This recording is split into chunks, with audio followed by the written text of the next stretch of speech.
What's going on, good people? Good morning, happy Wednesday, and we're going to be introducing another one of our weekly series on the channel here. And this year we're going to do it a little bit differently, but it's the same basic idea. It is College Football Prospect Watch Wednesday. And right away, you hear that name and you immediately know this is not going to be for everybody. Not everyone is going to be into this stuff the way that someone like me is and the way some people are. There are definitely people out there who get deep into this stuff and really want to dig into the upcoming NFL draft well ahead of time. But for a lot of people, they just don't want to think about it until the season is over. And some people don't want to think about it until the draft is actually here. But for those of you who do like to really dive in early, I do this every week, and this year the difference is going to be I'm going to do it in 3 parts. That will make the videos a little more digestible, and it'll make it a little easier to zero in on the things that you as a fan care about specifically. Please like this video, subscribe if you're new, click the bell for notifications, become a channel member for $2 a month. Those are the best ways to support the channel. Got some stuff going on Bleacher Report. Video is going up this morning. I'll have another video going up tomorrow morning, so keep an eye out for all that. Basically, we take a look at college football each week and we evaluate what players at key positions stand out with their performance. And we don't do every position because not every position's that interesting. I like to keep it to the positions that are likely to be of interest for the Seahawks when the draft gets here. And the thing is, the positions that we have interest in could change as the year goes on. As of right now, I've identified 9 positions that I think the Seahawks will value for this draft. And if we get information later that they value another position or they don't value a certain position, maybe we change. All right. That basically runs it down. And here's the thing. We just had a full weekend of college football in our rear view mirror, so this isn't just a preview. This is actually going to be the video. And this first video of the day, because it's going to be 3 videos, right? Wednesday is going to be these 3 videos that you're going to see right now and over the next couple of hours, or actually several hours on this channel. And then later in the day, it's going to be the injury report, the first injury report of the week, which will typically come out on Wednesday. So that will take care of most of the stuff that you see on this channel on Wednesdays. But 3 videos, I know it's a lot, but I'm going to try to keep them a little bit shorter than I have in the past. So we start with quarterback, right? And my focus is always going to be on players that have a realistic chance of getting drafted. I don't want to spend time talking about some quarterback who plays for Tennessee Chattanooga that maybe threw 7 touchdown passes one week, but he's still not going to get drafted. He might not even make a team. He might not even make it as a UDFA. That's not really a good use of my time. I want to spend time on players that at least have a shot of being drafted. Not a great week for quarterbacks overall, but 5 guys that did really well this week. We had Avery Johnson. He's kind of your sleeper. He's your late round guy, Kansas State. He had a good week for KSU.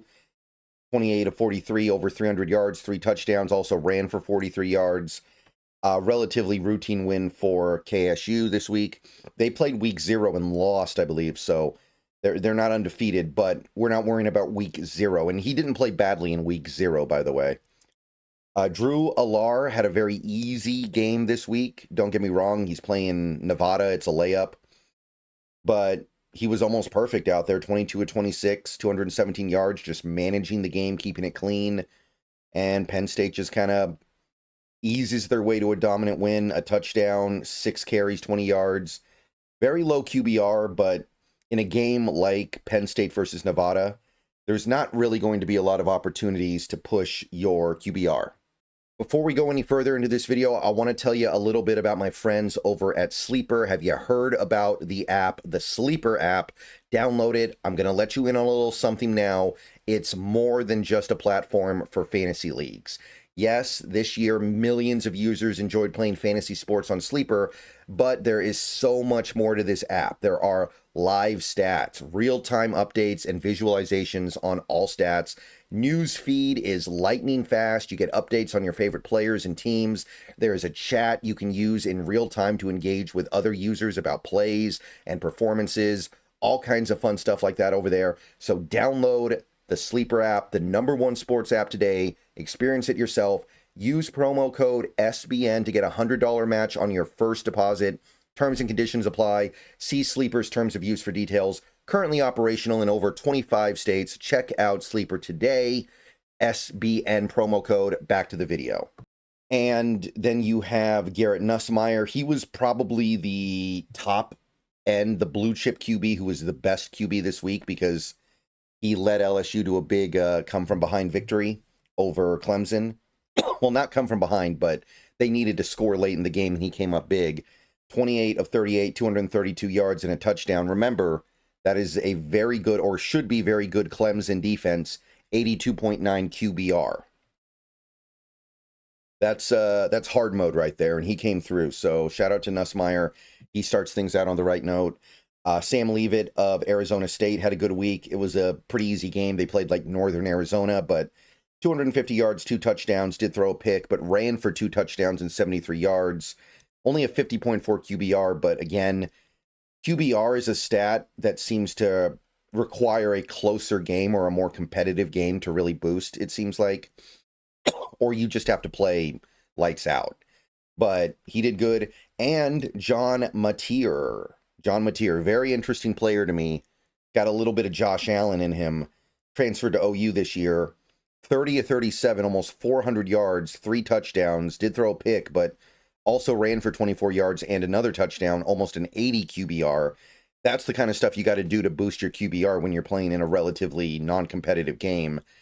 Mateer is very intriguing to me, and he maybe had the best week of any quarterback in college football outside of the guys who are playing really, really awful teams, just really, really lopsided games. Okay, so that is the quarterback position. Then we have running back.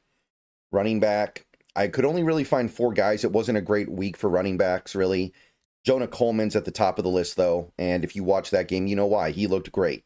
For UW, 24, a buck, 77, and 2 touchdowns, and also had a catch, a 22-yard catch. That's almost 200 yards of offense. It was a weaker opponent, but it wasn't the weakest of weak opponents, and he looks very draftable to me. I know that he's ranked as like a 6th rounder on the big board. He should be moving up. That's a guy who brings a lot to the table and doesn't take off a lot. Justice Haynes from Michigan. Pretty easy game for Michigan this week. They didn't have a great opponent, but Justice Haynes definitely turning heads. 159 yards, almost 10 yards a carry. 3 touchdowns and a couple catches. He looks like he's going to be moving up as well. This is another guy who's currently like a 6th rounder, I think, on the big board. And he'll probably move up if he has more performances like this. Darius Taylor, Minnesota. He gave you a buck 41 on 30 carries, so a lot of usage. Not tremendous efficiency. This isn't even 5 yards a carry, but still good. And he gave you 36 yards as a receiver. So a lot of production there. Almost, I mean, he came close to 200 yards, about 180. Something to be said for that. And again, it wasn't a great week, but Quintravion Wisner for Texas gave you 85 yards from scrimmage, 5 yards a carry against Ohio State. I know it doesn't sound amazing, but 16 carries, 80 yards against Ohio State counts for a lot. Okay, so that's the running back position. Those are the guys who stood out this week. Let's go to receiver. Had some pretty notable performances this week. The best overall performer was probably Jeremy Bernard of Alabama. Now, I don't know if Bernard's going to be super interesting to the Seahawks because he's more of a slot, I think. But we can still definitely shout him out when he puts up almost 150 yards. And it seems like he's the only Alabama player that really showed up for that game. 146 yards on 8 catches. You got Ryan Williams over there having the worst game of his life, and Bernard's doing everything he can to keep the team in it. Jordan Tyson, Arizona State guy, we talked about his quarterback a little bit ago. Tyson was the recipient of a lot of that. 12 catches, 141 yards, 2 touchdowns. He is, for a lot of people right now, WR1 in this draft, and you can see why. Skylar Bell, a little bit of a late round sleeper here. Connecticut, not a big school, but Connecticut has produced some NFL caliber talent recently. 4 catches, 135 yards, 2 touchdowns for him. Definitely worth monitoring after a big game like that. Aaron Anderson of LSU, he was one of the big winners for that LSU team as they managed to pull off that big win over Clemson. 6 catches, 99 yards, and in a game like that where you're playing the Clemson defense, 99 yards is more like 199 yards, it feels like. Tough sledding, and he comes through.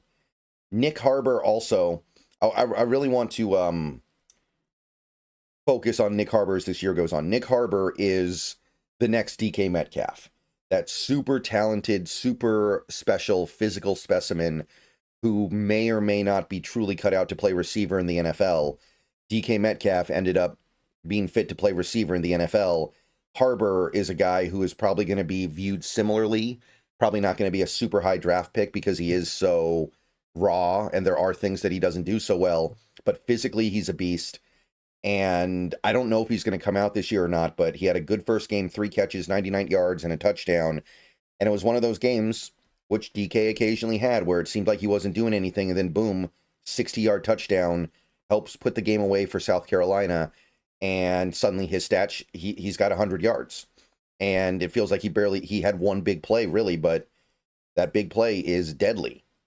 So those are your skill position prospects that stood out this week for me in college football, focusing specifically on quarterback, running back, wide receiver.